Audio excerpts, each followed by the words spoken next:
अब गरीबदास जी असमंजस में पड़ गए कि भाई भगवान तो यही भगवान है, यही परमेश्वर है जो नीचे से तुझे लेकर गया था, सचमुच ये परमात्मा है। ये काशी में परमेश्वर ने बताया कि मैं 120 वर्ष बनारस में गया था और वहां मैंने इस तत्व ज्ञान का प्रचार किया था। और वापस जा भगत, परमेश्वर ने कहा गरीबदास जी को, वापस जा बच्चा और मेरी महिमा का गुणगान ढोल के डंके पर कर, मैं तेरे साथ रहूंगा। वहां जाने के बाद गरीबदास जी ने भी कहा कि प्रभु मुझे वापस ना भेजो, वहां तो बहुत बुरा लोक है, ओए होए वहां तो बहुत गंदा लोक है। परमात्मा बोले आप जाओ, मैं तुम्हारे साथ रहूंगा और मेरा ये काम करो, वहां जाकर के मेरी महिमा की वाणी बोलो ताकि आने वाले समय में मेरी गवाही बने। नितिन काल के दूतों ने इस तत्वज्ञान को कति बिगाड़ रखा है, परमात्मा की सतीथि का नाश कर रखा है और सभी नास्तिक होते जा रहे हैं। उधर से गरीबदास जी को जो उनका शरीर नीचे रह गया था, स्थूल शरीर, मृत जानकर चिता के ऊपर रख दिया गया शाम के समय। इस पूरे प्रोसीजर में लगभग 7-8 घंटे लग गए। उस समय जब चिता पर जलाने के लिए सबको रख दिया कि मर चुका है, कोई जादू जंत्र करके कोई संत इनको खत्म कर गया, इनकी मृत्यु हो गई है, उसी समय उस पूर्ण परमात्मा ने उस प्यारी आत्मा गरीबदास जी के जीव को, गरीबदास वाले जीव को वापस शरीर में प्रवेश कर दिया और उसी समय गतिविधि होने लगी शरीर में। और जो वहाँ रस्से बांध दिए जाते हैं, जो सबके ऊपर के बांध के ले जाते हैं, वो भी टूट गए अपने आप और गरीबदास जी खड़े हो गए और ये वाणी बोलने लग गए, ये अमृत वचन बोलने लगे। कबीर परमेश्वर द्वारा फीड किया गया गरीबदास जी वाली आत्मा में वो तत्व ज्ञान जो आपको दास रह रहकर सुनाता है। पुण्यात्माओं, अभी तक हमें केवल यही बताया गया कि भगवान की भक्ति करो, परमात्मा की भक्ति अवश्य करनी चाहिए, ये सत्य है।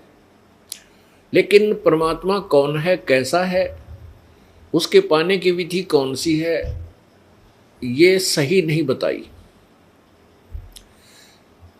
आज तक हमें परमेश्वर के विषय में यही बताया गया कि प्रभु निराकार है, परमेश्वर निराकार है। और जबकि हम श्री राम, श्री कृष्ण, श्री ब्रह्मा जी, श्री विष्णु जी, श्री शिव जी की पूजा करते थे, उनकी मूर्तियां पेपर में कागज की या पत्थर या लोहे की, सोने की, पीतल की जरूर बनवा के हम साथ भी रखते थे। और फिर भी कोई कहता कि भगवान कैसा है, तो यही कहते थे परमात्मा तो निराकार, वो दिखाई थोड़ा ही देता है। ऐसी जो है हमारी सोच थी, ऐसी हमारी थ्योरी थी जो अज्ञानी ऋषियों, महर्षियों और संतों के द्वारा हमें बताई गई थी। ये बिल्कुल व्यर्थ थी, शास्त्र विरुद्ध थी, गलत थी। अब सत्य साधना और यथार्थ भक्ति मार्ग और तत्व ज्ञान आपके समक्ष अब प्रस्तुत किया जा रहा है इस दास के द्वारा, जो अपने सदग्रंथों में पहले ही विद्यमान था। लेकिन ये नकली संत, ऋषि, महर्षि और गुरु ये इन सदग्रंथों को नहीं समझ सके। कारण क्या रहा कि सतगुरु बिन को काहू न पाया ज्ञाना, जो थो था बुस छड़े मूड किसाना। सतगुरु बिन वेद पढ़े जो प्राणी, समझे न सार रहे अज्ञानी। ये सभी वेद पढ़ा करते कति अज्ञानी थे। अज्ञानी कैसे थे? क्योंकि प्रत्येक सत्संग के अंदर नए भक्त आते हैं और प्रत्येक भक्त के अंदर उतना ही वो गलत ज्ञान भरा हुआ है जितना हमारे अंदर पहले भरा हुआ था। हमें पता है कि हमारे अंदर से वो पहले वाला कच्चा रंग कितने दिन में समाप्त हुआ था, कितनी बार रगड़ा लगा था, कितने सत्संग सुने थे, बार बार रह रहकर वाणी पड़ी थी, जब वो गलत ज्ञान हमारे हृदय से हटा था और ये तत्व ज्ञान समाया था। अब जो सतगुरु के बिना, सदगुरु, सतगुरु माने सच्चा गुरु, वास्तविक यथार्थ ज्ञान देने वाला या गुरु मार्गदर्शक, जब तक वो नहीं मिलता, जो गीता जी अध्याय नंबर 4 के श्लोक 34 में कहा है कि उस तत्व ज्ञान को जो परमेश्वर की वाणी में, सच्चिदानंद घन की वाणी में, अर्थात सवसम वेद, 5वें वेद में लिखा है, तत्व ज्ञान में लिखा है, उस तत्व ज्ञान को तू तत्वदर्शी संतों के पास जाकर समझ, उनको दंडवत प्रणाम कर, कपट छोड़कर उनकी सेवा कर, और फिर उनसे नम्रतापूर्वक प्रश्न करने से वो तत्वदर्शी संत तुझे उस परमात्म तत्व का ज्ञान कराएंगे, यानी यथार्थ ज्ञान, तत्व ज्ञान कराएंगे। वो तत्वदर्शी संत ब्रह्मा विष्णु महेश को मिला अवश्य था, लेकिन इन्होंने उस परमेश्वर, उस तत्वदर्शी संत रूप में प्रकट प्रभु की बात पर विश्वास नहीं किया, क्योंकि ये काल के दबाव में रहे। तो उन्होंने उस परमेश्वर की वाणी पर विश्वास नहीं किया, उन वचनों पर विश्वास नहीं किया, क्योंकि काल भगवान ने उनको प्रेरित कर दिया कि ये सब झूठ बोल रहा है, जिसका परिणाम आपके समक्ष सभी दिखाते हैं कि ना ब्रह्मा जी को तत्व ज्ञान था, ना विष्णु जी को, ये भी अज्ञानी थे, इनको भी वेदों के विषय में ज्ञान नहीं था, न महर्षियों को, ऋषियों, सतयुग के ऋषियों को ज्ञान नहीं था वेदों का। ये तो इस दास पे कृपा करी परमेश्वर कबीर जी ने, कबीर परमेश्वर जी को ज्ञान था, उसी के द्वारा दिए गए ये वेद हैं जो ब्रह्म को दिए थे, और ब्रह्म ने अपने श्वासों के द्वारा समुद्र में प्रकट किए थे, जो ब्रह्मा को प्राप्त हुए थे। अब आपको प्रमाण देते हैं कि ना तो ब्रह्मा को, विष्णु को पता था, ना ब्रह्मा को पता था वेदों के बारे में, और ना ही सतयुग में, क्योंकि सतयुग के जो ऋषि थे उसके बाद त्रेता, द्वापर और कलयुग के जो ऋषि महर्षि हैं वो सतयुग वालों से निम्न स्तर के हैं। जब सतयुग वालों को ही वेदों का ज्ञान नहीं था, तो त्रेता, द्वापर, कलयुग वालों की तो बात तो छोड़ दो। इसे सिद्ध हो जाएगा आपको श्रीमद् देवी भागवत, और ये कहाँ से प्रकाशित है? श्रीमद् देवी भागवत, संपादक हनुमान प्रसाद पोदार, चिमन लाल गोस्वामी।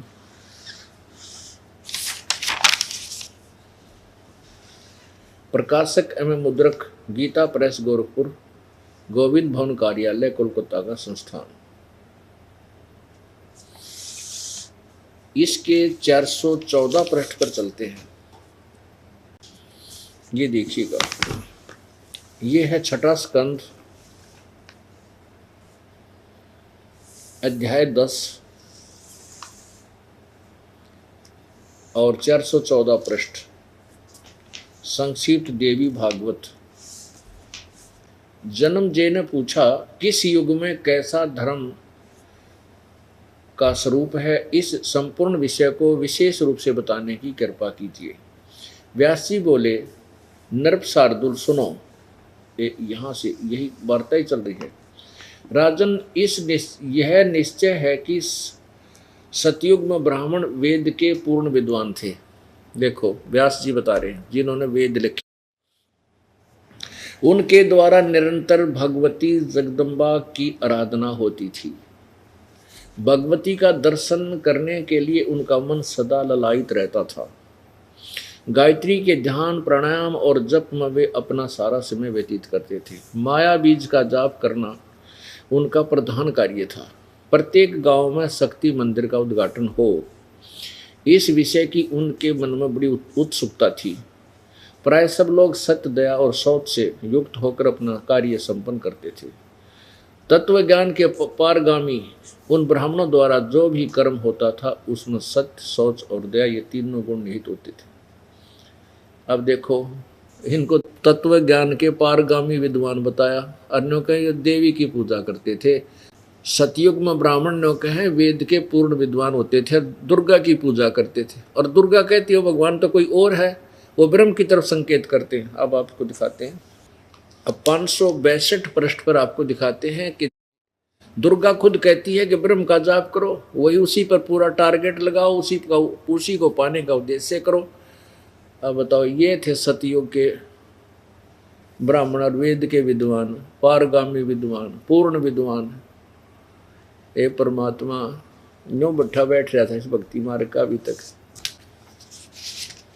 ये देखो दुर्गा क्या कहती है, ये है 7वां स्कंद अध्याय 36।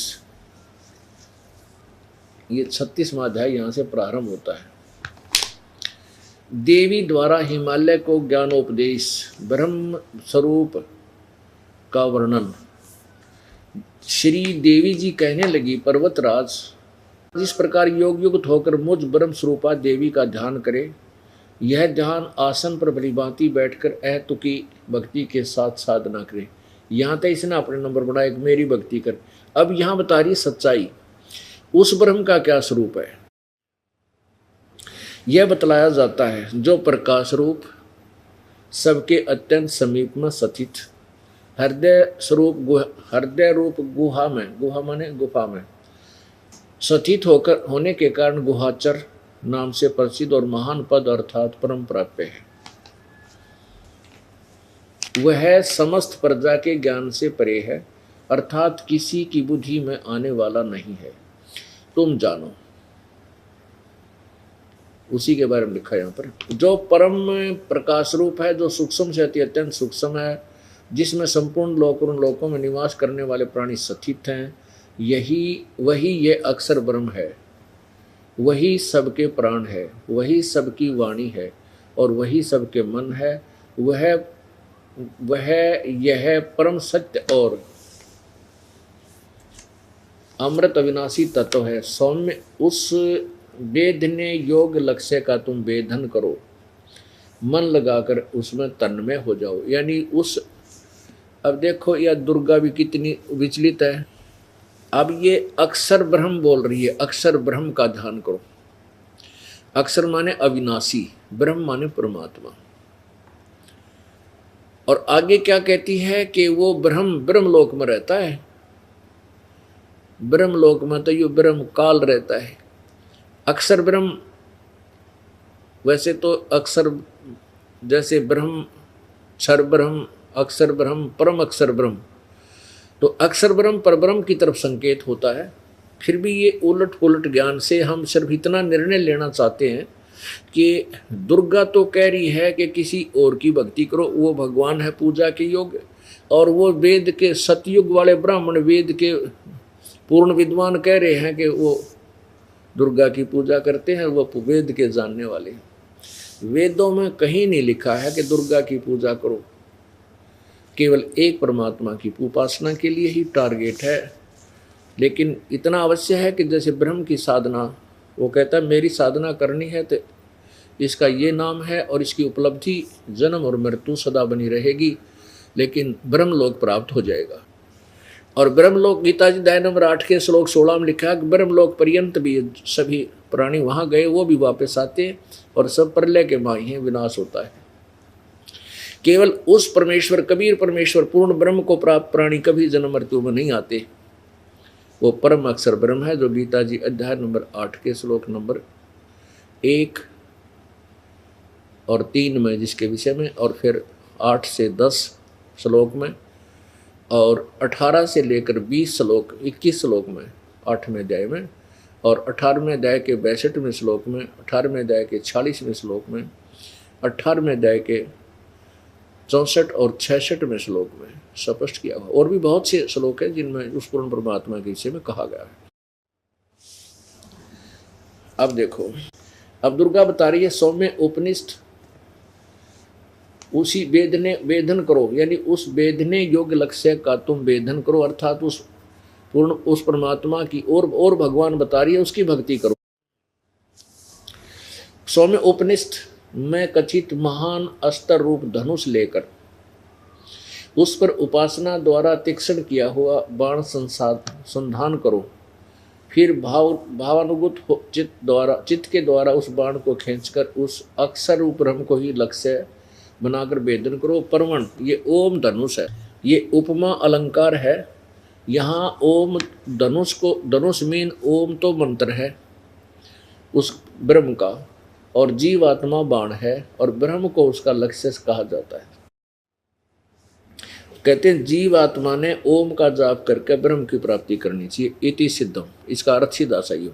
और ये ब्रह्म कहाँ रहता है? ये 563 पृष्ठ पे, ये आपने 562 पृष्ठ से शुरू किया था, 7वां सकंद है, 36वां अध्याय। अब 63 पे लिखा है कि वह सबका आत्मा ब्रह्म ब्रह्मलोक रूप दिव्य आकाश में स्थित है, यानी एक देशीय है, एक स्थान पर सतलोक में रहता है। अब आलिया ओड इन सतयुग के वेदों के विद्वानों का, ये किसे विद्वान थे, इन बैठा दिया सारे ज्ञान का, परमात्मा से विमुख कर दिया सारे प्राणियों को, और आन उपासना पर आरूढ़ करके ये मानव समाज को पतन की तरफ धकेल दिया। अब श्री विष्णु जी में कितना ज्ञान था, वो भी ये कह रहे हैं इन्हीं के द्वारा वर्णित किए हुए, कहते मैं दुर्गा से ऊपर को देव भगवान ना मानता, मेरे विचार में तो यह सुप्रीम पावर है, और दुर्गा कह रही है वो भगवान तो कोई और है, उसकी पूजा करो। अब प्रसंग ये चल रहा है, सतगुरु बिन वेद पढ़े जो प्राणी, समझे न सार रहे अज्ञानी। ब्रह्मा विष्णु महेश अज्ञानी थे, वेदों का ज्ञान नहीं था, और सतयुग के जो ब्राह्मण अज्ञानी थे, तो कलयुग और त्रेता वाले महर्षि जैसे का कहाँ ठिकाना था। ये तक कति ABC भी ना जानते थे भक्ति की, और इनकी महिमा इतनी तूती बोलगी सुनी सुनाई दंत कथाओं से। परमात्मा इसीलिए कहते हैं कि पाखंडी की पूजा जग में संत ने कहे लबाड़, और अज्ञानियों को प्रेम विवेकी और ज्ञानी को मूड गंवार। अब दास जो प्रचार कर रहा है, हमारे भगतजन जन जाकर समझाते कहते हैं, तो वो उन अज्ञान पर आधारित श्रद्धालु और नकली ऋषि महर्षियों के द्वारा दिए गए झूठे ज्ञान को ग्रहण करके कहते हैं रामपाल के जाना, उसने संस्कृत आती ना, उसने नो आती ना। इन संस्कृत के जानने ने तो बैठा रखा था। अब कबीर परमेश्वर ने कोई भाषा यानी अक्षर ज्ञान नहीं था, मान लीजिए तुम्हारी जैसा वो लोग कहते, और वो ज्ञान जो वेदों और गीता में वो सारा जो का तो अपने सिंपल लैंग्वेज में बोल रखा।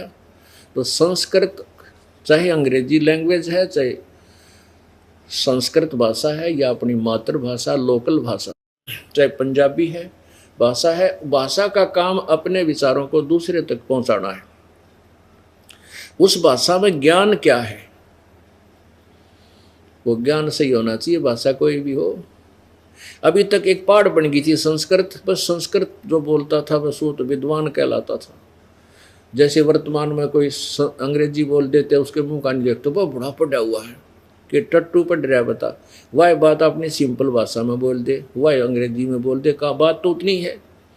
तो हम ऐसे ही भ्रमित रहते हैं यथार्थ ज्ञान के अभाव से। अब ये अज्ञानी ब्रह्मा विष्णु महेश भी अज्ञानी रहे। अब देखिएगा, ये पहला सकंद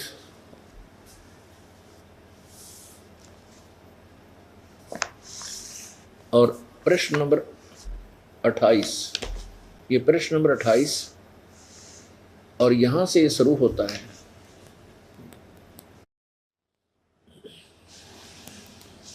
नारद जी ने कहा,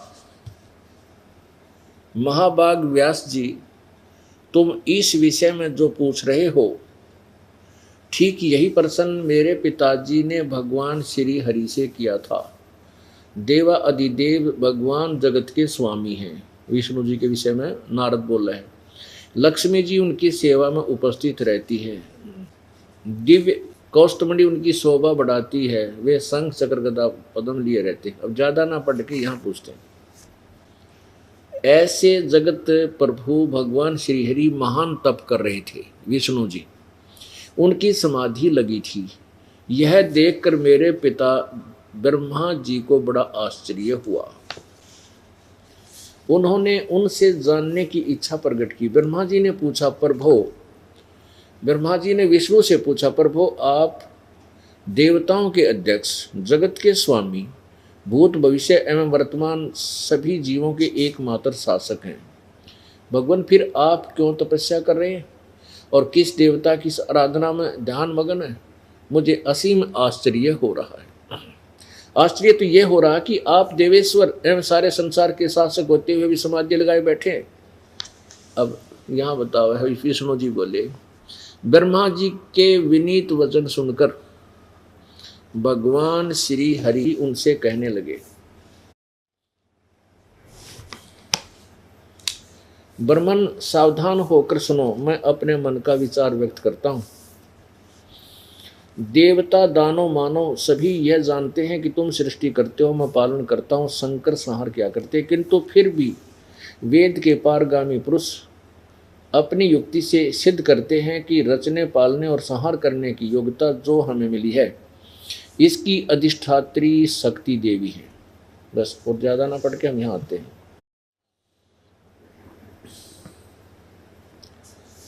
क्या बताते हैं कि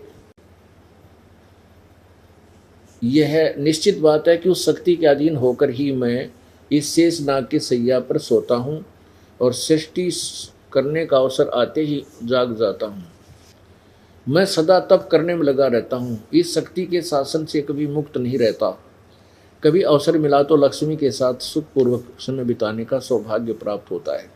मैं कभी तो दानों के साथ युद्ध करता रहता हूँ। अखिल जगत को भय पहुँचाने वाले दैत्यों के विकराल शरीरों को शांत करना मेरा परम कर्तव्य हो जाता है। आगे देखो, ये 29 पृष्ठ पढ़ा जा रहा है 29। मुझे सब प्रकार से शक्ति के अधीन होकर रहना पड़ता है। दुर्गा के मैं अधीन रहता हूँ। ये हमारी स्वामिन है। उन्हीं भगवती शक्ति का मैं निरंतर ध्यान किया करता हूँ।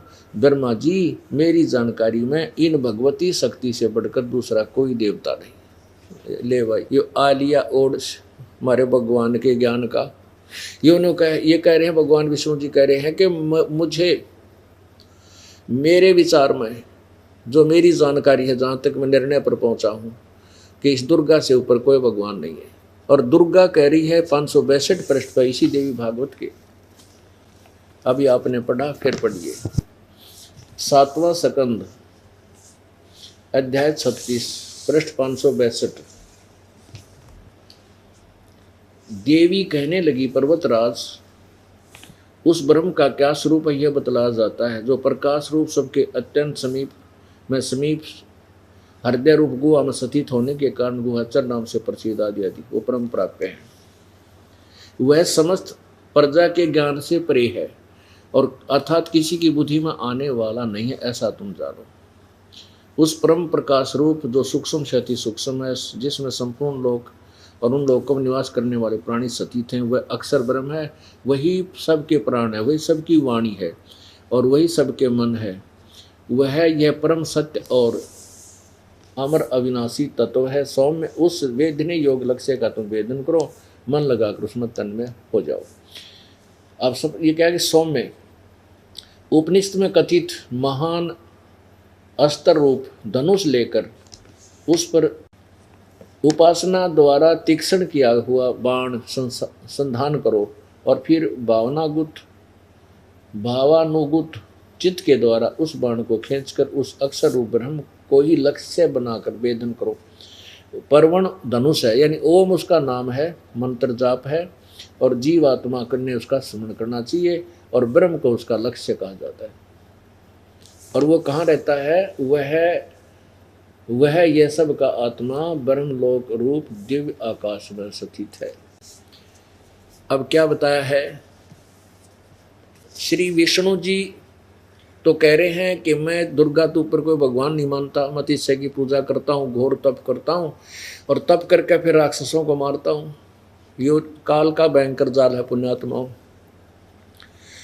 तप से सिद्धि आती है और सिद्धि से फिर ये काल प्रेरित करता है, अपने रिमोट से इनको कंट्रोल करता है और फिर ये इसे विष्णु जी से राक्षसों को मरवाता है। और फिर यहाँ पर एक नियम है कि जैसे कर्म करेगा दोनों भोगने होंगे। अब जब तक इन विष्णु जी, सतगुण विष्णु जी का पूर्व जन्म का पुण्य चलेगा, ये इस पद पर रहेगा। और इस जीवन में जितने पाप और पुण्य करेगा दोनों गुड और बैड अकाउंट में लिखे जाएंगे, और फिर इसको दोनों भोगने पड़ेंगे। ये 84 लाख योनियों में चला जाएगा। नई पुण्यात्मा को ये सद्गुण युक्त करके और विष्णु पद पर बैठा देगा, अपनी दुर्गा से पैदा करके, अपने पति पत्नी व्यवहार से एक और पुत्र उत्पन्न करके उसको विष्णु पद पर रख देगा। और ये वर्तमान का विष्णु 84 लाख योनियों में जीव रूप में हो जाएगा। अब ये है वो तत्वज्ञान जो कबीर परमात्मा 600 साल पहले बताया करते हमारे को। और इन अज्ञानी ऋषियों, महर्षियों, नाड़ियों ने इस तत्वज्ञान को जनसाधारण तक पहुंचने नहीं दिया। अब भी इनका यही प्रयत्न है। अब क्रोथा कांड यही कारण था क्रोथा कांड का। अब इनकी पोल खुल गई। जो डुप्लीकेट माल बेचे थे, सदग्रंथों का, वेदों का नाम लेकर सत्यार प्रकाश में कोरा गोबर भर रखा, शास्त्र वेदों के विरुद्ध व्याख्या भर रखी। अब उसकी पोल खुल गई तो इन्होंने राजा और प्रजा को भ्रमित करके इस दास के दुश्मन बनाने की चेष्टा की। लेकिन अब पढ़ा लिखा शिक्षित समाज है, अब इनकी दाल नहीं गलेगी चाहे कितना शर पटक लियो। आखिर में इनकी दुर्गति होगी और फिट्टे मुंह करेगा भगवान, इनको वो सजा देगा, दुनिया देखेगी खड़ी खड़ी। उधर उसी एक गांव का एक बहुत ज़्यादा विरोधी था इसी मार्ग में, उसका इकलौता पुत्र और विष पीकर मृत्यु को प्राप्त हो गया। अभी 10 दिन की पहले उसका इकलौता पुत्र सर्वनाश को प्राप्त हुआ। वो ऐसे और भी बहुत से कारण हैं जो आपके सामने आओगे और जनता दांत उंगली दबाओगी। क्योंकि परमात्मा के मार्ग में बाधा डालना ऐसा है जैसे रेल की पटड़ी पर और अंधा गधा खड़ा हो सकता है, समझदार आदमी नहीं रुक सकता। भगवान के मार्ग में जो बाधक हैं, आज तक पुराने इतिहास देख लो। हिरण्यकशिपु ने बाधा की थी, बक्कल उतरा। मीराबाई के बारे में जिन्होंने बकवाद की, उनके सर्वनाश हुए। और बहुत से ऐसे प्रमाण हैं। कंस ने भगवान की बाधा की थी, उसको पुण्यात्मा श्री कृष्ण जी को सताया, उसके माता पिता को सताने की चेष्टा की, वो अभी दुर्गति को प्राप्त हुआ। तो यही कारण था क्रोथा कांड का। और राजा का सहयोग पाकर, मुख्यमंत्री जी का सहयोग पाकर हरियाणा का समाचार पत्रों के माध्यम से भी झूठ फैलवा दी, गंदा प्रचार करवा दिया कि वहाँ गंदा काम होता है, वहाँ ऐसा होता है, वो चोरी करते हैं, गुंडागर्दी करते हैं, वहाँ ये मिला, फलान मिला। वो दिखाओ ना, कोई वस्तु पाई हो तो एक तो दिखा दो। वास्तविकता ये थी कि उनकी पोल खुल गई और उनको यही समस्या आ गई कि तुम्हारी दुकान बंद होगी। इस सच्चाई का जब पता लग गया, जनता को तुम्हारा जूते मारेंगे।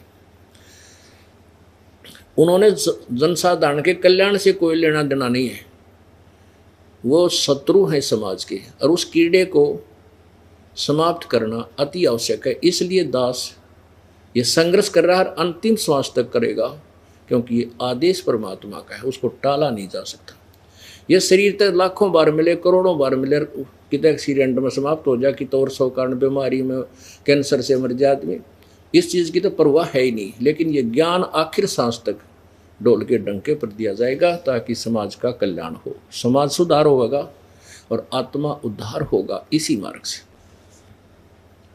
अब परमात्मा की प्यारी आत्मा परमेश्वर के समर्थ ज्ञान को सुनकर गदगद होंगी। अब परमेश्वर ने जो ज्ञान गरीबदास जी को दिया था, वो कैसे वर्णन किया उन्होंने। पूर्ण ब्रह्म को छाड़कर ये पूज्य आन अनीत, चेतन सेती ओलने ये जड़ सेती है प्रीत। परमेश्वर की वो वाणी आपके समझ पर स्पष्ट की है कि सतगुरु बिन काहू न पाया ज्ञाना, जो थोथा वो छड़े मूड किसाना। क्योंकि समझदार किसान तो थोथे भूसना नहीं छिड़ेगा, नहीं कुटेगा जोड़े को, बुमड़े को। वो तो अज्ञानी मूड कति बोड़ी बूच, वो जोड़ा ने प्राण ने कुटेगा। और सतगुरु बिन वेद पढ़े जो प्राणी, समझे न सार रहे अज्ञानी। अब सतगुरु के बिना इन्होंने वेद पढ़े, मैं ऋषियों ने, अज्ञानी रहे, इनको ज्ञान था ही नहीं, वेदों का ज्ञान नहीं था। अब किसी की भी थ्योरी देख ले, अब एक और कंसेप्ट क्लियर करते हैं कि आज तक जिसने भी ये कहा है कि किया हुआ कर्म अर्थात पाप या पुण्य आपको भोगने से ही समाप्त होगा, उसका कोई विकल्प नहीं है। और साथ में देखो ये नकली लोग कैसा धोखा करा कर किया करते थे। एक तरफ तो कोई दुखी प्राणी इनके पास जाता था, उसको कहते थे 100 रुपये दान कर, ऐसे कर दे, 5 कपड़े रख दे, हाँ अब के श्राद्ध ठीक निकालना, एक मंदिर बनवा दे, एक मड़ी बनवा दे, हैं फिर ये जाप कर, ये मंत्र कर ले, इतनी इसका इतने बार जाप कर ले, वो सारी विधि भी बताते। और जब किसी विधि से किसी पुण्य से उनके द्वारा बताई गई क्रिया से श्रद्धालु को लाभ नहीं होता, फिर वो क्या कहते थे, भाई ये तो प्रारब्ध में लिखा है, ये तो तूने भोगना ही पड़ेगा। क्या बताते थे कि जैसा कर्म किया है वो तो भोगना ही पड़ता है। और उदाहरण देते थे कि भगवान विष्णु जी श्री राम रूप में अवतरित हुए थे, त्रेता युग में दशरथ राजा दशरथ के घर जन्म हुआ था और उन्होंने सुग्रीव के भाई बाली को धोखा देकर मारा था, वृक्ष की ओट लेकर के। उसका प्रतिफल, उसका भी दंड, कर्म दंड भोगना पड़ा श्री कृष्ण रूप में। वही विष्णु जी अवतरित हुए, जन्म हुआ और उसी बाली वाली आत्मा शिकारी बनी, उसी ने उसको तीर मार कर पैर में भगवान श्री कृष्ण की हत्या की।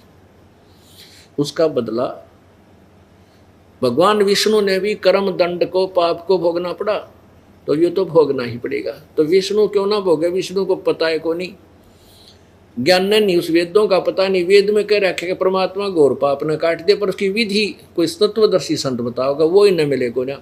और ये नकली जो ब्राह्मण थे, ब्राह्मण कहो, ऋषि कहो, गुरु कहो, तो ये जो सतयुग के ब्राह्मण और वेद के कहते हैं बड़े विद्वान थे, पूर्ण विद्वान थे, और दुर्गा की पूजा करें, वो दुर्गा को भी इष्ट मान रहे थे, तो उनके द्वारा पढ़ाई गई पढ़ाई को विष्णु पढ़ रहा। तो इस प्रकार ये सारे अज्ञानी थे और परमेश्वर के ज्ञान से, और परमात्मा वेदों में लिखा कि वो घोर पाप न काट दे। आप किसी भी संत की, धन धन सतगुरु पंथ की या राधा स्वामी पंथ की या बाल योगेश्वर जो ये सतपाल जी वाले हैं, ये अंसा देश वाले, इनकी या निरंकारियों की, और इनकी जो आप देख लो ये अपने वैदिक धर्म वाले की, किसी का अपना अपनी जो थ्योरी, अपना जो सोच है, उसमें उसको पढ़कर देखो, उसमें लिखा है भाई कर्म तो भोगने पार पड़ेगी, पाप नहीं कटते, पाप नष्ट नहीं होते, वो तो भोगने ही पड़ेंगे। अरे तेरा गजब हो। अब भगवान की साधना से पाप नहीं कटेंगे तो और के सिर फुड़वान तक कटेंगे वह। अब कोई कहे गोली दवाई औषधि खाने से रोग नहीं कटेगा तो और के कंकर खाने तक कटेगा, बता कोई बात हुई या। और कोई कहे कि साबुन और पानी के योग से मैल कपड़े नहीं छुड़वाता, साबुन कपड़े का मैल नहीं छुड़वाता, तो क्या करता है कि वो तो उसको मजबूत बनाता है, बस साबुन का इतना ही काम है। क्या वो साबुन से परिचित है? क्या उसने जिंदगी में कभी साबुन प्रयोग किया है या देखा है उसकी शकल?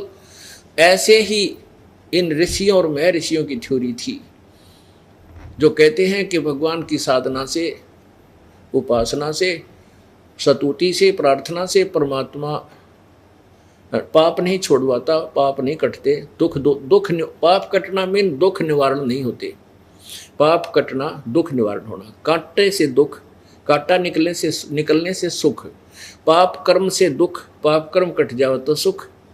तो सुख के लिए ही हम भगवान ढूंढ रहे हैं। अगर भगवान कुछ करे नहीं सकता तो फिर कौन उसके शरण में जावे? क्या आवश्यकता प्रभु की? परमात्मा की तलाश इसलिए ढूंढते कि हम दुखी हो गए हमारे पाप से, और उस पाप ने काट कर प्रभु हमें सुखी करे, इसलिए उसकी तलाश करते हैं। अब आपको इस पाप कर्म के ऊपर थोड़ा सा और दिखाते हैं। पुण्यात्माओं, भगवान की भक्ति कर लो, भक्ति कर लो, ये तो ज्ञान आपको है, इसलिए आप प्रेरित हैं कि परमात्मा की भक्ति करें, परमात्मा की प्राप्ति करें। और इस तरह की प्रेरणा भी हम देते रहते हैं, परंतु ये ज्ञान स्पष्ट करना, आपके हृदय में समाना कि वास्तविकता क्या है। और पहले वाले जो भ्रमित कर रहे थे वो उनकी थ्योरी क्या थी, सिद्धांत क्या था, और हमारे वेद क्या बता रहे हैं, हमारे सदग्रंथ क्या बता रहे हैं। तो तब दोनों का डिफरेंशिएट होगा, दोनों की तुलनात्मक तरीके से भिन्नता प्राप्त होगी, तब हम इस पूर्ण परमात्मा की सद साधना को आजीवन कर सकेंगे। नहीं तो कोई इनको भ्रमित कर देगा बाद में। ये देखिएगा फिर से देवी भागवत महापुराण, ये गीता प्रेस गोरखपुर से प्रकाशित है। संपादक है हनुमान प्रसाद पोदार, चिमनलाल गोस्वामी। ये वही है जो कि तू प्रकाशक मुद्रक, गीता प्रेस गोरखपुर, गोविंद भवन कार्यालय, कोलकाता का संस्थान। अब इसमें दिखाते हैं कि ये कहते हैं कि प्रारब्ध कर्म पाप भोगने से ही समाप्त होता है। अब देखना, ये है छठा स्कंद और 412 पृष्ठ, संक्षिप्त देवी भागवत। व्यास जी बोले, राजेंद्र, मैं उसका परम अद्भुत कारण बतलाता हूँ, सुनो। तत्वज्ञानी पुरुषों ने संचित, वर्तमान और प्रारब्ध के भेद से कर्म की 3 गतियाँ बतलाई हैं। अनेक जन्मों से संच किए हुए पुराने कर्मों को संचित कर्म कहते हैं। शरीर धारण कर लेने पर काल की प्रेरणा से कर्म के कर्म चालू हो जाते हैं। प्रारब्ध कर्म उसे समझना चाहिए जिसका फल भोग लेने पर ही कुछ शेष नहीं रह जाता। प्राणियों को प्रारब्ध कर्म अवश्य भोगने पड़ते हैं, इसमें कोई संशय नहीं। राजन, देवता मनुष्य सभी को कर्म फल भोगना पड़ता है। कर्म की गति बड़ी गहन है। अब 282 पृष्ठ पा जाओ। अब 282 पृष्ठ पे व्यास जी कहते हैं, देवराज इंद्र की बात सुनकर बृहस्पति जी, ये हैं देवताओं के गुरु बृहस्पति जी, उनसे कहने लगे। अब बृहस्पति जी के विचार, उनसे कहने लगे, प्रारब्ध कर्म, ये यहाँ वही चल रहा है प्रकरण, ये 283 पृष्ठ पे। प्रारब्ध कर्म का अभाव बिना भोगे नहीं हो सकता। प्रारब्ध कर्म का अभाव यानी प्रारब्ध कर्म बिना भोगे नहीं कट सकते, यह स्पष्ट है। आर्य, संपूर्ण देवता तुम्हारे सहायक है। तुम स्वयं ही बुद्धिमान हो, फिर भी जो होनी है वह होकर रहेगी, तुम उसे टाल नहीं सकते। ऐसी स्थिति में तुम और दुख की चिंता में नहीं पड़ना चाहिए। स्थिति में सुख और दुख की चिंता में नहीं पड़ना चाहिए। महाभाग, सुख और दुख ये दोनों कर्म से पुण्य और पाप के अक्षय के सूचक हैं। किसी जो है ना, किसी चिकनी चौपड़ी बात बता दी कि इससे पुण्य और पाप दोनों नष्ट हो रहे। सुख है तो पुण्य नष्ट हो रहे हैं, अक्षय हो रहे, नष्ट हो रहे हैं, और दुख है तो उससे पाप कट रहे हैं, यानी दोनों नहीं कटेंगे। अतएव विद्वान पुरुषों को चाहिए कि सुख के अभाव में भी सर्वथा आनंद का ही अनुभव करें। कमाल की बात करती। ए मालिक, नो कहे पेट में दर्द होना है, फिर भी नो कहा आनंद आ रहा है, और थोड़ा गजब हो ये करके दिखाओ आनंद। पेट में दर्द हो, हमारा किल की दूरताएं सुने, अन्यों का बस महसूस करे कि आनंद हो रहा है। वो तो पेट का दर्द मिटे तो वह पीड़ा दूर होने से सुख आनंद होगा।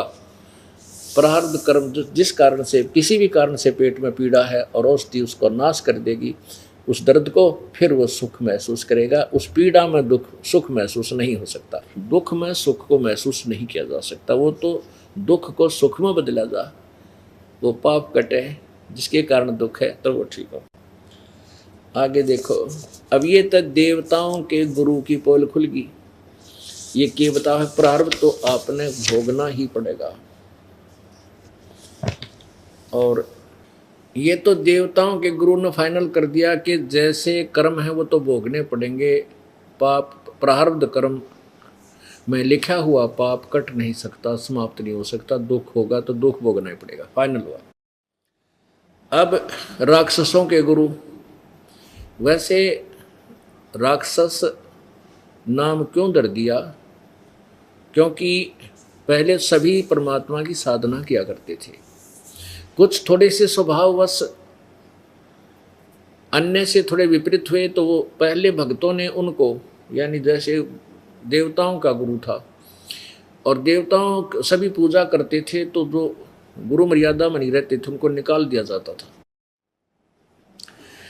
तो निकाल दिया जाता था। उस साधना तो पहले कर चुके थे, उसकी सिद्धि उनमें वो थोड़ी बहुत भक्ति हो जाती थी, उसके कारण उनको सुख मिलता रहता था और फिर वो हठ योग करके सिद्धियां प्राप्त कर लेते थे। शंकराचार्य को भी निकाल दिया गया था, ये अन्य उन बिगड़े हुए टोल का गुरु बन गया। और जैसा भी उसको वेदों का ज्ञान था ही नहीं, वैसे वेदों का ज्ञान तो जो भी उसको साधना का पता था वो राक्षस भी करते थे और देवता भी करते थे, और दोनों की साधना ही शास्त्र विरुद्ध थी। वो भी तप करते थे, वो भी तप करते थे, और ज्ञान वही घिसा पिटा जो उन्होंने ब्रह्मा से सुना था।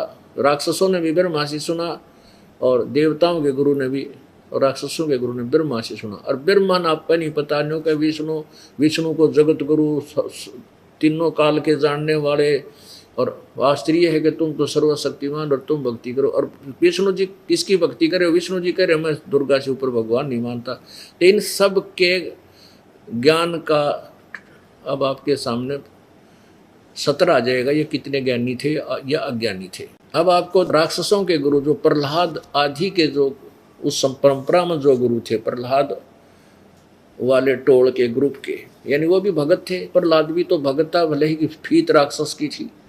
राक्षसों के कहलाने वालों के कुल में जन्म होकर भी वो भगत था, लेकिन कहलाया राक्षस, और उसका गुण का गुरु शंकराचार्य था। अब देखिए चौथा स्कंध, शुक्राचार्य द्वारा दैत्यों को साफ, 243 पृष्ठ पे व्यास जी कहते हैं, प्रहलाद की बात सुनने के पश्चात शुक्राचार्य ज्ञान दृष्टि से सब कुछ देखकर प्रसन्न हो गए। उनका मुख मुस्कान से भर गया। उन्होंने दैत्यों से कहा, दानव तुम मेरे यजमान हो। दानव मन राक्षस हो। तुम्हें न तो डरना चाहिए और न पाताल में ही जाना चाहिए। अपने सत मंत्रों के प्रभाव से मैं तुम्हारी रक्षा कर लूँगा। अब देखो यहाँ तो अब ये शंकराचार्य प्रहलाद को बता रहा है, और अन्य राक्षस वो दूसरे साथी बैठे हैं, उनको कह रहा है कि तुम चिंता मत करो, तुम्हें पाताल नहीं जाने दूंगा, और मैं अपने सत मंत्रों की शक्ति से तुम्हारी रक्षा करूंगा। यहाँ तो सर रोजी रोटी की बात, और आगे फिर अपने सच्चाई का ज्ञान कह रहे हैं। तुरंत ही झूठ बोल रहा है ये शंकराचार्य चौथी लाइन 5वीं लाइन में, कि ये फाइनल बात है, मैंने ब्रह्मा से सुना था कि तुमने पाताल तो जाना ही पड़ेगा, इसको कोई रोक नहीं सकता, कर्म के लेख को कोई मिटा नहीं सकता। अरे तेरा गजब, ये फिर ऊपर न्यू क्यों कह रहा है कि मैं अपने सत मंत्रों से तुम्हारी रक्षा कर लूँगा? क्यों? इस बिना प्रभुता मिला नहीं, ये कहीं बिना इनको रोजी रोटी मिला नहीं, और लोग इनके पीछे नहीं रहे। तुरंत झूठ बोल रहा है ये भोली आत्मा, न्यो भी ना समझ सके यो गपोड़ू क्या कह रहा है। ऊपर तो कह है मैं तेरी रक्षा कर लूँगा, नीचे कहना तुम्हें जाना ही पड़ेगा। अब देखो व्यास जी कहते हैं, प्रहलाद की बात सुनने के पश्चात शुक्राचार्य ज्ञान दृष्टि से सब कुछ देखकर प्रसन्न हो गए। उनका मुख मुस्कान से भर गया। उन्होंने दैत्यों से कहा, दानवों तुम मेरे यजमान हो, तुम्हें न तो डरना चाहिए और न पाताल में ही जाना चाहिए। अपने सत मंत्रों के प्रभाव से मैं तुम्हारी रक्षा कर लूँगा। अरे आगे देखो, धर्म के मर्मज महाशो, प्राचीन समय में ब्रह्मा जी के मुख से मैंने जो बात सुनी है उससे बता रहा हूँ, सुनो। यह वचन बड़ा ही हितकर, सत्य और अटल है। उन्होंने कहा, ब्रह्मा जी ने कहा था, होने वाली बात अवश्य होकर रहती है। धरातल पर कोई भी ऐसा सुयोग्य पुरुष नहीं है जो प्रारब्ध को विफल बनाने में समर्थ हो सके। विपरीत समय के कारण इस समय तुम्हारी शक्ति अक्षीण हो गई है, अतः एक बार तो तुम्हें देवताओं से परास्त होकर, यानी हार कर होकर पाताल में जाना ही पड़ेगा। समय सदा बदलता रहता है। कुछ ही दिन पूर्व तुम सम्राट रह चुके हो। जय हो नकली डोंगियो, ये थे वह गुरु सतयुग के। ऊपर तो कह रहा है कि मैं तुम्हें पाताल नहीं जाने दूंगा, अपने सतमंत्रों से रक्षा कर दूंगा, और फिर नो कहे देखो ये ब्रह्मा का एक वचन है, ये अटल और सत्य है कि तुमने अब तुम्हारा विपरीत समय चलने के कारण तुम्हारी शक्ति अक्षीण होगी है, और पाताल तो तुमने जाना ही पड़ेगा और उनसे हारना भी पड़ेगा। फिर तेरे सतमंत्रा की शक्ति कहाँ गई नकली? तो पुण्यात्माओं न्यू बैठा बैठा रखा था इन्होंने इस तत्व यथार्थ ज्ञान को ना समझकर, परमात्मा के उस यथार्थ ज्ञान जो जिसके अंदर ये अमृत खजाना भरा हुआ था। कबीर वाणी को तो एक रिजेक्ट कर दिया नकली संस्कृत के बोलने वालों ने, लाल को तो कूड़े के ढेर में डलवा दिया कि नहीं वो तो अनपढ़ था, अशिक्षित था, गंवार था, वो क्या जाने भक्ति के बारे में। और ये स्वयं क्या जानते थे ये आपके समक्ष इनकी गिठड़ी भी खोल दी। ये नरा कूड़ा करकट भर रखा था इन सदग्रंथों में, जिनको सदग्रंथ कहते थे, पुराण आदि। वेदों के अंदर जो ज्ञान है वो सत्य है, लेकिन इनकम्प्लीट है। चारों वेदों में यजुर्वेद, ऋग्वेद, सामवेद और अथर्ववेद, ये ज्ञान सत्य है लेकिन इनकम्प्लीट है, क्योंकि इसमें स्पष्ट किया है यजुर्वेद अध्याय नंबर 40 के श्लोक 10 और 13 में कि वास्तविक ज्ञान तो वो परमात्मा के विषय में कोई तो जन्म लेने वाला मानता है, जैसे जन्म लेकर आता है, और कुछ कहते हैं उसको जन्म ना लेने वाला मानता है, कोई निराकार कहता है, कोई साकार कहता है। इसका विशेष ज्ञान, यथार्थ ज्ञान तो वो तत्वदर्शी संत देते हैं, उनसे सुनो। ये गीता जी अध्याय नंबर 4 के श्लोक 34 में कहा है कि उस तत्व ज्ञान को जो परमेश्वर की वाणी में लिखा है उसको तत्वदर्शी संतों के पास जाकर विनम्रता पूर्वक प्रश्न करो, तब वो तुम्हें तत्वदर्शी संत तत्व ज्ञान का प्रचार करेंगे, तुम्हें वो परमात्म तत्व का ज्ञान कराएंगे। तो वो इन्हें मिला नहीं। अब आगे आपके सामने अब एक और कलियुग में प्रसिद्ध कति नकली महर्षि की चोरी और दिखाता हूं। अब इनके अज्ञान को बार बार आपके समक्ष पेश करने का उद्देश्य दास का ये है कि इन नकलियों को के उस ज्ञान को हम देखेंगे और वेदों और यथार्थ ज्ञान से तुलना करेंगे, तो तभी तो हम इनको त्यागेंगे, इनसे श्रद्धा हटेगी। नकली जो कति वेद विरुद्ध ज्ञान देते थे, हम फिर से अब उन वेदों को ग्रहण करेंगे, उन वेदों के अनुसार साधना करेंगे, तो हमारा मोक्ष होगा, हमें कल्याण होगा, घर में सुख होगा, शरीर निरोग रहेगा। अब ये कलियुगी महर्षि, ये नकली महर्षि दयानंद सरस्वती भी कहते थे, इसको पता नहीं क्या क्या उपमा दे रखी थी। ये कै ख नहीं जाना था वेदों के बारे में, कै ख भी। और दास को कोई शौक नहीं किसी महापुरुष के बारे में अनाप शनाप कहने की, नहीं, कोई शौक नहीं है। लेकिन मेरा कर्तव्य बन गया है कि मैं एक टीचर हूँ, मुझे गुरुपद प्राप्त हो गया, और एक पहले वाले टीचरों ने कोई प्रश्न गलत हल कर रखा है, तो आने वाला टीचर का कर्तव्य बनता है कि उस प्रश्न को ठीक कर देना चाहिए, ठीक हल कर देना, सोल्व कर देना चाहिए, ताकि बच्चे सफल हो सके। और फिर उस ठीक करने वाले अध्यापक का उस नकली, उस झूठे टीचर जो गलत ज्ञान दे रहा था, गलत प्रश्न हल करके चला गया, उसका समर्थन करें, अच्छी बात नहीं। उसको फिर और से दिखावें और खूब तसल्ली करें कि सचमुच कौन से का ठीक है, कौन से का गलत है। तो जो ठीक है उसको स्वीकार करें। तो ये दास एक टीचर है, स्पिरिचुअल टीचर, यानी आध्यात्मिक टीचर है ये दास। और ये भी आध्यात्मिक टीचर कहलाते थे, ये ऋषि महर्षि, ये दयानंद जैसे। तो अब उन्होंने क्या ज्ञान दिया है, उन्होंने कैसे प्रश्न हल किए हैं, और यथार्थ ज्ञान क्या है, इन दोनों की तुलना करके जो सा ठीक लगे उसको ग्रहण कर लो। यदि दयानंद जी वाला आपको अच्छा लगता तो वेल एंड गुड, ग्रहण करो। फिर टैं टैं क्यों कर रहे हो, क्योंकि थारी इनकी दुकान फेल होगी।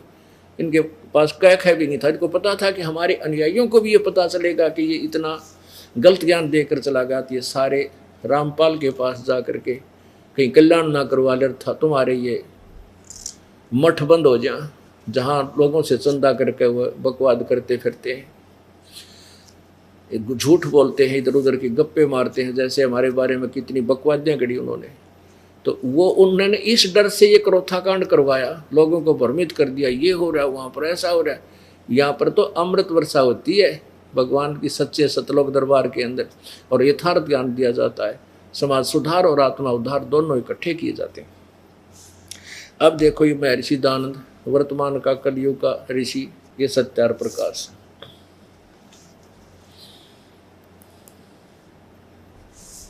अब देखो इनके इस पोज में देख के आदमी कट के मर जाए। नको महर्षि के चाला है और बुझाणु भगवान से मिला पड़ा है, जो कैसी डट के आकड़ के बैठा है आसन पदम लगा के।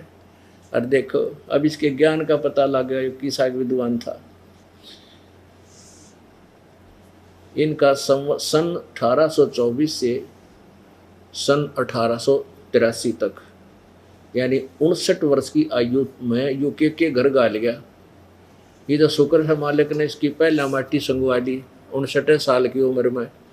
जब आगे रह जाता फिर के बिजली गिर जाता, ये सारा नाश कर जाता, पूरे भारत मानव समाज में इतना गंद भर जाता जो कितना ठिकाना नहीं था। अब देखो अब ये कहते हैं कि परमात्मा पाप नहीं काटता। इनके एक ही थ्योरी में और 2-3 सिद्धांत फेल हो जाते हैं। स्वामी दयानंद जी की अपना मानना है, अपना विधान है अपना कि परमात्मा निराकार है। और दूसरा ये है कि किसी ने प्रश्न किया क्या ईश्वर अनेक हैं या एक हैं? वेदों में अनेक ईश्वर लिखे, तू मानते हो, आप मानते हो? तो दयानंद जी कहते नहीं, वेद में कहीं नहीं लिखा कि अनेक ब्रह्म हो, ये तो लिखा कि एक ही ईश्वर है। और फिर पूछा कि क्या आप परमात्मा को कैसा मानते हो, निराकार या साकार? स्वामी दयानंद जी कहते हैं कि मैं निराकार मानता हूँ। फिर किसी ने प्रश्न किया कि क्या भगवान की स्तुति प्रार्थना करने से परमात्मा साधक के पाप नाश कर देगा, पाप क्षमा कर देगा? स्वामी जी उत्तर देते नहीं। प्रश्नकर्ता कहता फिर भगवान की स्तुति किस लिए करें जब भगवान पाप नाश करे नहीं सकता, दुख निवारण कर ही नहीं सकता। पाप नाश मीन संकट निवारण करना, क्योंकि पाप से दुख और पाप कटने से वो सुख होगा, सुख में बदल जाएगा। तो प्रश्नकर्ता ठीक कह रहा है कि फिर भगवान की भक्ति किस लिए करें? उत्तर महर्षि जी कहता है कि उसकी उपासना, उसके साधना से कुछ और ही लाभ है। क्या है कि उपासना से परब्रह्म से मेल और उसका साक्षात्कार होना। अरे तेरा गजब हो ये परमात्मा की साधना से दुख तक, पाप तो कटे नहीं, दुख तो निवारण हो नहीं सकता। और परब्रह्म से मेल, परब्रह्म माने ब्रह्म से नेक्स्ट ब्रह्म, दूसरा ब्रह्म, 2 ब्रह्म तो आप सिद्ध कर दिए, 2 भगवान। और साक्षात्कार का अर्थ है कि साकार भगवान निराकार का साक्षात्कार क्यों है? साक्षात्कार होता आमने सामने इंटरव्यू, दोनों आमने सामने बैठे भगवान और भक्त, उसको साक्षात्कार कहते हैं। और फिर पाप नहीं कटते, वो वेद इसकी दोती सी धोएगा। अब देखो ये है सप्तम समोल्लास। इसमें किसी ने प्रश्न किया, 151 पृष्ठ है, क्योंकि यहाँ 150 पृष्ठ पे है और ये 151वां पृष्ठ है, अंडरस्टूड है। प्रश्न, वेद में ईश्वर अनेक हैं, इस बात को तुम मानते हो वा नहीं? अब प्रश्न करता ठीक बोला है कि वेद में अनेक ईश्वर है, जैसे ब्रह्म, परब्रह्म और पूर्ण ब्रह्म। और उत्तर महर्षि कहता नहीं मानते, क्योंकि चारों वेदों में कहीं यह नहीं लिखा जिससे अनेक ईश्वर, ईश्वर कहो चाहे ब्रह्म कहो, क्योंकि ब्रह्म को ईश्वर कहता है, ईश्वर सिद्ध हो, किंतु यह तो लिखा कि ईश्वर एक है, अर्थात ब्रह्म एक। अब इसका प्रमाण यहाँ से लेंगे। अब ये क्या बताता है, जैसे प्रथम समोल्लास और प्रश्न नंबर 15 पे यहाँ देखो, ये प्रथम समोल्लास है और प्रश्न नंबर 15 पे ये क्या कहता है? सबसे बड़ा होने से ईश्वर का नाम ब्रह्म है। सबसे बड़ा होने से ईश्वर का नाम ब्रह्म है। इसे सिद्ध है, ईश्वर कहो चाहे ब्रह्म कहो, सबसे बड़ा होने से ईश्वर का नाम ब्रह्म है। तो इसे सिद्ध हुआ कि ईश्वर कहो चाहे ब्रह्म कहो, इन्हीं के शब्दों में। यहां देखिए, प्रश्नकर्ता ने कहा कि वेद में ब्रह्म अनेक हैं, ईश्वर अनेक हैं, अर्थात ब्रह्म अनेक हैं, इस बात को तुम मानते हो या नहीं? स्वामी जी कहते नहीं मानते, क्योंकि चारों वेदों में कहीं नहीं लिखा जिससे अनेक ईश्वर अर्थात अनेक ब्रह्म सिद्ध हों, किंतु यह तो लिखा है कि ब्रह्म एक है, ईश्वर एक है, अर्थात ब्रह्म एक है। अब देखियो, अरे तेरा भला हो जो 3 पृष्ठ आगे झूठ बोल दी कि परब्रह्म से मेल, उस साधना से पाप तो कटे नहीं, और परब्रह्म से मेल यानी दूसरे ब्रह्म थे, अन्य दो ईश्वर, दो ब्रह्म ताप पर सिद्ध कर दिए इस भगत ने। आपने मुंह से कह रहा परब्रह्म एक दादा एक परदादा, 2 हो गए। ऐसे ब्रह्म और परब्रह्म दूसरा ब्रह्म, 2 ब्रह्म तो आप पे सिद्ध कर रहा है। फिर कहना ब्रह्म तो एक ही था, वो एक है, दूसरा कहीं नहीं लिखा। आप अपनी कलम से लिख रहा है, क्योंकि वेदों में यही लिखा है कि जैसे गीता जी में 3 ब्रह्म 3 भगवान लिखे, क्षर पुरुष, अक्षर पुरुष, परम अक्षर पुरुष। गीता जी अध्याय नंबर 15 के 16 और 17 में। और ये कहता नहीं, वेदों में कहीं नहीं लिखा कि अनेक ब्रह्म हो, और खुद कहता पर ब्रह्म से मेल, यानी दूसरे भगवान दूसरे ब्रह्म थे, इस ब्रह्म को छोड़कर दूसरे ब्रह्म से उसका मेल हो जाए।